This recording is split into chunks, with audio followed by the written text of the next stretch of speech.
ऊंची आवाज में एक हालेलुया बोलो। नहीं नहीं नहीं, ऊंचा वाला बोलना है। हिला दो इस शैतान की जड़ों को, लगातार बोलो हालेलुया। ऊंची आवाज में हालेलुया, हालेलुया, ऊंची आवाज में। आमीन। आप सेम नहीं हैं आज, इन जीसस नेम। आज हम पढ़ेंगे मत्ती 1 उसकी 1 से 3 आयत, उत्पत्ति 28 उसकी 6 से 9 आयत, उत्पत्ति 38 उसकी 1 से 11 आयत, उत्पत्ति 28 उसकी 6 से 9 आयत, उत्पत्ति 38 उसकी 1 से 11 आयत, मत्ती 1 उसकी 1 से 3 आयत। जब पहली बार मुझे बाइबल मिली थी तो मत्ती 1 से लेके बोला गया था इसे पढ़ने की जरूरत नहीं है। मत्ती 1 से लेके 17 आयत तक, जहां पर यीशु मसीह की वंशावली लिखी है, कहा था यहां से पढ़ने की जरूरत नहीं है। 1 से 17 तक वंशावलियां लिखी हैं, 18 आयत से पढ़ा करो।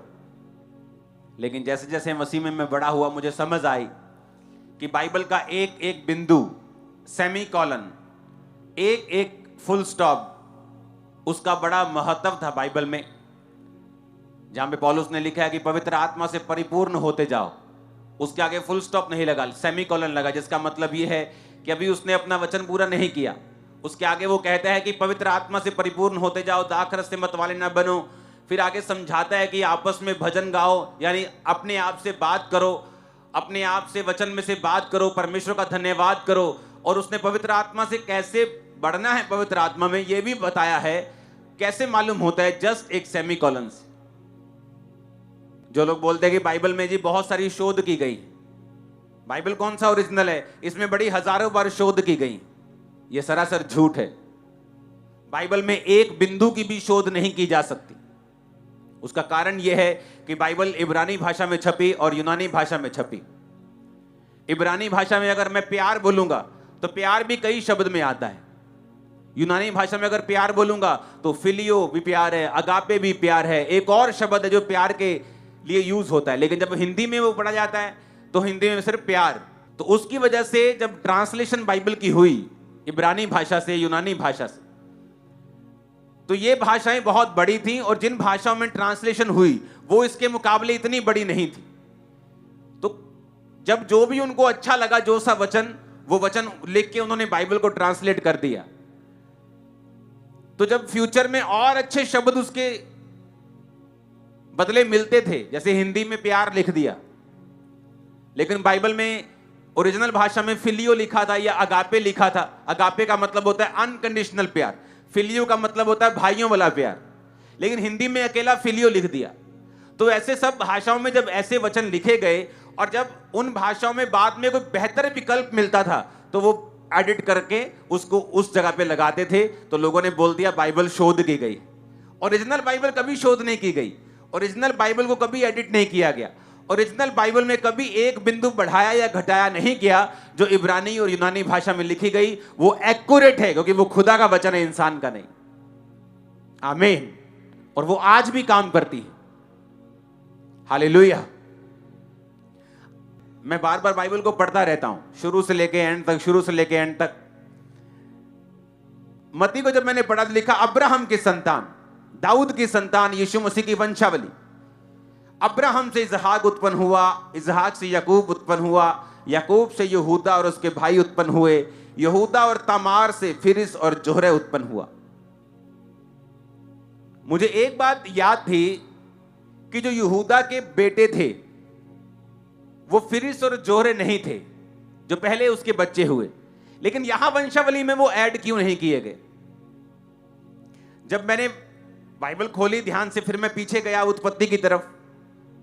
जब उत्पत्ति में मैं पीछे गया तो मुझे इसकी हिस्ट्री पढ़नी थी कि याकूब जो यहूदा था, याकूब का बेटा था, चौथा बेटा था याकूब का, उसको वंशावली में लिया गया। लेकिन जो उसके पहले बेटे थे वो बेटे वहां नहीं लिखे गए। ये कोई और बेटे थे जो वहां लिखे गए, जो बाद में हुए थे। जब मैंने वहां पढ़ा तो 38 उत्पत्ति 1 और 1 से 11 आयत में लिखा है, उन दिनों में ऐसा हुआ कि यहूदा अपने भाइयों के पास से चला गया और हीरा नामक एक अद्दुलाम वासी पुरुष के पास डेरा किया। कहां से चला गया? अपने घर से, अपने भाइयों से चला गया। अपने भाइयों से क्यों चला गया? क्योंकि सब भाइयों ने मिलकर यूसुफ को बेच दिया था। जब आप एक कुकर्म करते हैं, उसकी सजा फिर आपके परिवार, आपकी लाइफ के ऊपर आती है। तब आपको फील नहीं होता, तब एकदम से कुछ नहीं होता, लेकिन तब पाप करने के बाद ऐसा माहौल, ऐसी सिचुएशन और ऐसी परिस्थितियां बनने लगती हैं कि आप खुद ब खुद डिस्ट्रक्शन की ओर, उजाड़ की ओर आप खुद चले जाते हैं। यहां पर वो चला गया, घर को छोड़ दिया उसने, भाइयों की संगति छोड़ दी और वो चला गया। लिखा हो यहूदा ने शुवा नामक एक कनानी पुरुष की बेटी को देखा, एक कनानी औरत देखा, लड़की को देखा, नाम शुवा था। विवाह करके उसके पास गया, गर्भवती हुई, उसके पुत्र पैदा हुआ। यहूदा ने उसका नाम एर रखा। जो वंशावली में वो है वो एर नहीं है। लिखा वो फिर गर्भवती हुई, उसके एक बेटा और हुआ, उसका नाम ओनान रखा। फिर उसके एक और बेटा हुआ, उसका नाम शेला रखा। और जिस समय उसका जन्म हुआ था तब यहूदा कजीब में रहता था। यहूदा ने तमार नाम की एक स्त्री से अपने बड़े बेटे एर का विवाह कर दिया, परंतु यहूदा का वो जेठा एर यहोवा के लेखे में दुष्ट था, इसलिए यहोवा ने उसको मार दिया। तब यहूदा ने ओनान से यानी छोटे बेटे से कहा कि जा अपनी भौजाई के पास और उससे शादी कर और संतान उत्पन्न कर, ताकि तेरे भाई का वंश चले। ओनान जानता था संतान मेरी ना ठहरेगी बल्कि भाई की ठहरेगी। जब वो उसके पास गया तो भूमि पर वीर्य गिराकर नाश किया, कहीं ऐसा ना हो कि उसके भाई के नाम का वंश चले और उसका नाम ना चले। ये जो उसने किया, यहोवा अप्रसन्न हुआ और उसने उसको भी मार दिया। तब यहूदा ने इस डर के मारे कहीं ऐसा ना हो कि अपने भाइयों के सामने शेला भी मरे, अपनी बहू तमार से कहा, जब तक मेरा पुत्र शेला सियाना ना हो जाए तब तक अपने पिता अपने पेके के घर में चली जा, विधवा बनकर बैठी रहे। और तमार अपने पिता के घर में जाकर रहने लगी। अब मैं एक क्वेश्चन आपसे पूछना चाहता हूं। यहूदा परमेश्वर की संतान था, परमेश्वर का चुना हुआ जन था। परमेश्वर को मालूम था कि जो जीसस क्राइस्ट का वंश होगा, जो दाऊद का गोत्र होगा, वो यहूदा गोत्र होगा। लेकिन वचन क्या कहता है? अपने पड़ोसी को बोलो, ध्यान से सुन। अब बड़ी समझने वाली चीज यह है कि परमेश्वर ने यहूदा के बेटों को क्यों मारा, और इससे भी बड़ी समझने वाली चीज यह है कि एक धर्मी जन जिसकी वंशावली में अब्राहम है, इजहाक है, याकूब है, जिसके दादे परदादे सुपर नेचुरल जबरदस्त इंसान हैं, जबरदस्त विश्वासी हैं, उसके साथ ऐसा कैसे हो सकता है कि उसके बेटे जो हैं वो मर रहे हैं लगातार? अब ध्यान से समझना, क्यों हुआ ऐसा? उत्पत्ति 28 उसकी 6 से 9 आयत में लिखा है। यह तब की बात है जब इजहाक अपने दोनों बच्चों से अलग हो रहा था। उसका जो बेटा याकूब भाग रहा था, एसाव का आशीर्वाद याकूब को मिल चुका था। उत्पत्ति 28 उसकी 8 आयत। एसाव ये देखकर, ये सोचकर कि कनानी लड़कियां मेरे पिता इजहाक को बुरी लगती हैं, अब्राहम के पुत्र इश्माइल के पास गया और इश्माइल की बेटी महलत को, जो नबायोत की बहन थी, ब्याह कर अपनी पत्नियों में मिला लिया। अब बड़े ध्यान से समझने वाली बात है। यहूदा का बाप था याकूब और दादा कौन था? इजहाक। समझ आ रही सबको? हाथ हिलाओ। यहूदा का बाप कौन था? पिताजी कौन थे? याकूब।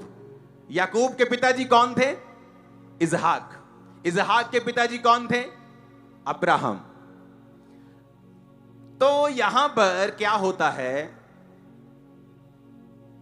जब इजहाक का आशीर्वाद एसाव को नहीं मिला, याकूब को मिल गया था, आपको स्टोरी याद होगी, तो याकूब को अपने घर से भागना पड़ा था, क्योंकि एसाव जो था वो शारीरिक इंसान था। अब बड़े ध्यान से समझना, इंटरनेट पे क्या चल रहा है आजकल। ये सारी सिचुएशन शैतान के द्वारा एक खास मकसद के तहत फैलाई गई है। आपकी कान, आंखें, स्पिरिट सब खुल जाएगी। आज मैं बता रहा हूं, आपने सरमन कभी नहीं सुना होगा ये, जो अभी आप प्रभु के द्वारा सुनोगे। मैं इसलिए कह रहा हूं, सीरियस होकर सुनो। यहां पर जब याकूब चला गया तो बाइबल कहती है एसाव ये जानकर कि कनानी लड़कियां मेरे पिता को बुरी लगती हैं तो भी कनानी औरत के पास गया और उससे शादी कर ली। अब कनानी औरतें क्यों बुरी लगती थी, अब यह भी सवाल होगा आपके मन में। क्योंकि कनान जो था वो नूह के उस वंश से, उस पुत्र से पैदा हुआ था जिसने अपने पिता को नंगा देखा था। याद आ रहा है कि नहीं? इसीलिए परमेश्वर कनान से क्या करता था, नफरत करता था और इजराइलियों को भी कहा था मैं कनान सभी देश तुम लोगों को दूंगा, क्योंकि पापी की संपत्ति बाइबल कहती है किसके लिए है, धर्मी के लिए है। अब ध्यान से यह भी बात समझना। अब उसको मालूम था कनानी जो लड़कियां हैं मेरे पिता को बुरी लगती। क्यों बुरी लगती हैं? उन लड़कियों में क्या कमी है? क्योंकि वचन यह कहता है कि जब कनान जो नूह का बेटे का वंश था, जब वो प्रभु से श्रापित हुए और दूर हुए, उन्होंने यहोवा को मानना छोड़ दिया था। गहरी स्टडी ये बताती है कि वो लकड़ी और पत्थर के देवताओं की पूजा करते थे और बड़े ही अलग तरह की रीति रिवाजों को फॉलो करते थे। तो इसके कारण हमेशा अब्राहम का वंश ये मानता था कि हमारी शादी जो होनी चाहिए वो कनान की लड़कियों के बीच में नहीं होनी चाहिए। समझ आ गई मेरी बात के नहीं? अब बाइबल क्या कहती है, जब यहूदा ने शादी की तो यहूदा ने भी यही गलती की और वचन कहता है उसने कनानी औरत के साथ शादी की। अब जब आप एक ऐसा काम करते हैं जो परमेश्वर के वचन के विरोध में है, तब तो कुछ नहीं होता, एकदम से कोई फर्क नहीं पड़ता। मान लो यहूदा ने कनानी औरत से शादी की, वाह वाह क्या पार्टी चल रही है, आज शादी हो रही है, फंक्शन चल रहा है, अभी पहला बेटा हो गया, बल्ले बल्ले दूसरा बेटा हो गया, तीसरा बेटा, तीन बेटे हो गए, सब फर्स्ट क्लास चल रहा है। अरे कोई फायदा नहीं, वचन में सब ठीक चलता है, सब ऐसे ही है, सब इतना देखो मजेदार काम चल रहा है, पहला बेटा हुआ, दूसरा बेटा, तीसरा बेटा, कितनी सुंदर कनानी लड़की है, सब कुछ अच्छा चल रहा है, बिजनेस अच्छा चल रहा है। लेकिन वचन ये कहता है कि जब आप पाप की दिशा में चल पड़ते हैं, आज नहीं तो कल, नहीं तो 10 साल बाद आपको वो सारा मूल्य अदा करना ही पड़ेगा। जब एक कनानी औरत एक बच्चे को रेज करती है तो आप ये बात समझते हैं कि वो कनानी औरत यहोवा को नहीं जानती, वो वचन को नहीं जानती, वो अन्य जातियों से आई है जो अलग अलग तरह के रीति रिवाजों को करते हैं। जब उसने अपने बच्चों को बड़ा किया, उसने उनको बिब्लिकल प्रिंसिपल, बाइबल की शिक्षाएं नहीं दी। नहीं तो ऐसा क्या हो गया कि वो यहोवा के लेखे दुष्ट था। इसी कारण बाइबल कहती है कि जब तुम शादी करो तो अपने ही लोगों के बीच में करो, ताकि वो कर्स, वो श्राप, वो आत्माएं जो उनकी लाइफ में काम करती हैं वो तुम्हारी लाइफ में ना आए। और वचन क्या कहता है, पहला मरा, दूसरा मरा, जब तीसरे की शादी होने वाली थी उसी से, तो उसको भेज दिया। बाद में यहूदा की ही शादी उससे हुई और उससे फिर हिस्रोन और फिरिस पैदा हुए, जिनका इस वंश में नाम लिखा है और उसकी भी स्टोरी है, आप बाइबल में पढ़ लेना। अब मैं क्या कहना चाहता हूं, आप जानते हैं इंटरनेट के ऊपर बहुत से जोक्स चलते हैं हस्बैंड वाइफ के ऊपर, सुने हैं कभी? मोस्टली जो कॉमेडीज हैं उनमें हस्बैंड और वाइफ का बड़ा जिक्र होता है। मोस्टली जो कॉमेडियन हैं वो हस्बैंड और वाइफ के रिलेशनशिप पे बहुत से जोक्स करते हैं। कितने मेरी बात को समझ रहे हैं? आप इंटरनेट पे देख लो, आप फेसबुक पे देख लो, बहुत से, आई थिंक 50% 40% जोक्स जो होते हैं वो हस्बैंड वाइफ के ऊपर होते हैं। रीजन क्या, कारण क्या? अभी 2 जोक्स आपको मैं दिखाता हूं स्क्रीन के ऊपर, दो पिक्चर्स दिखाता हूं स्क्रीन के ऊपर। हाँ, वो देखो एक फोटो है, उसमें लिखा है कि 700 साल पुराना एक कंकाल मिलता है और एक का मुंह खुला है, तो नीचे लिखा है कि वाइफ अभी भी आर्गुमेंट कर रही है। क्या लिखा है? द वाइफ इज स्टिल, मतलब एक जोक लिखा है कि वाइफ अभी भी आर्ग्यू कर रही है। आप ऐसे जोक्स व्हाट्सएप पे देखते हैं, फेसबुक पे देखते हैं, आपको मालूम है ये जोक्स जो हैं, ये चीजें जो हैं, ये आपकी लाइफ को और आपके परमेश्वर के ऊपर जो प्लान है उसको खत्म करती हैं और कमजोर करती हैं। बाइबल आप सभी को जय मसीह की दोस्तों। मेरा नाम है रोहित कुमार। आप देख रहे हैं सच्ची और भक्ति चैनल में आप सभी का स्वागत करता हूं। दोस्तों, आप सभी लोगों के बीच में लेके आ चुका हूं। दोस्तों, आपने वीडियो में देखा होगा अंकुर नरूला जी की प्रार्थनाएं। दोस्तों, अंकुर नरूला जी की प्रार्थनाएं हमारे जीवन के लिए बहुत ही इम्पोर्टेंट हैं और प्रभु का वचन हमें इस बात को कहता है कि जो कोई मेरे मेरे दास के कहने पे अपने जीवन को व्यतीत करेगा, प्रभु कहता है उसको उसके जीवन से सारे दुख और तकलीफ़ आज़ाद हो जाएंगे और वो अपने जीवन में कभी भी निराश और हताश और परेशान और कभी भी अपने जीवन में परेशानियों का सामना नहीं करना पड़ेगा। इसीलिए मेरे जितने मसीह भाई बहन हैं, आप सभी लोगों से कहना चाहता हूँ दोस्तों, मैं आप सभी लोगों को ये वीडियो पूरी आप लोग देखो, इस प्रार्थना को पूरा सुनो। और अगर आप लोग वीडियो को ओरिजिनल देखना चाहते हो तो आप अंकुर नरूला मिनिस्ट्री चैनल पे जा कर के इस वीडियो को पूरा देख सकते हो। और दोस्तों, मैं आज आपको अपने से ही, मैं प्रभु के दास के नाते होते हुए मैं भी आपके लिए एक ऐसी प्रार्थना करूंगा जिससे कि अगर आप लोग विश्वास करोगे तो प्रभु आपको बहुत सारी समस्याओं से और बहुत सारी दिक्कतों से और बहुत सारी प्रॉब्लमों से छुटकारा दिला सकता है। तो दोस्तों, यहाँ पे प्रभु का वचन कहता है, पढ़ते हैं यहाँ पे जितने मेरे मसीह भाई बहन हैं सभी लोगों के लिए, कि यहाँ पे एक पहला वचन पढ़ने जा रहा हूँ। लिखा हुआ है मत्ती की पुस्तक अध्याय 11 से 28 और 30 में लिखा हुआ है। यहाँ पर पढ़ते हैं, लिखा हुआ है तुम सब जो थके और मांदे हो और बोझे से दबे हुए हो, तुम मेरे पास आओ और मैं तुम्हें विश्राम दूंगा। और मेरा जुआ अपने ऊपर ले लो, मेरा जुआ तुम अपने ऊपर ले लो, मुझे सीखो क्योंकि मैं दीन और नम्र हृदय का हूँ, तो तुम्हारी आत्मा को विश्राम मिलेगा। क्योंकि मेरा जुआ आसान है और मेरा बोझ हल्का है। और यहाँ पे प्रभु का वचन कहता है कि जितने भी थके हुए और मांदे हुए लोगों, वो परमेश्वर कहता है कि तुम मेरे पास आओ, मैं तुम्हें विश्राम दूंगा, मैं तुम्हें बहुत सारी समस्याओं से छुटकारा दिलाऊंगा और मैं तुम्हें बहुत सारी प्रॉब्लमों से दूर करूंगा। और प्रभु का वचन कहता है कि विश्वास रखो। और परमेश्वर कहता है कि अपने ऊपर, यानी कि मेरा जुआ, यानी परमेश्वर कहता है कि तुम मेरा जुआ अपने ऊपर ले लो और मुझे सीखो क्योंकि मैं दीन और नम्र हूँ। परमेश्वर जो है वो दीन और नम्र है। और परमेश्वर कहता है कि तो तुम्हारी आत्मा को विश्राम मिलेगा क्योंकि मेरा जुआ आसान है। यानी कि परमेश्वर कहता है क्योंकि आपके जीवन में क्या मिलेगा, आपको विश्राम मिलेगा। और परमेश्वर कहता है क्योंकि आपका जो जुआ है वो क्या है, वो आपका जुआ आसान है, हल्का है, वो हमारे जीवन का हम उस बोझ को उठा सकते हैं। और दोस्तों, दूसरे वचन की ओर चलते हैं। यहाँ पे लिखा हुआ है 2 से 2 में पढ़ते हैं।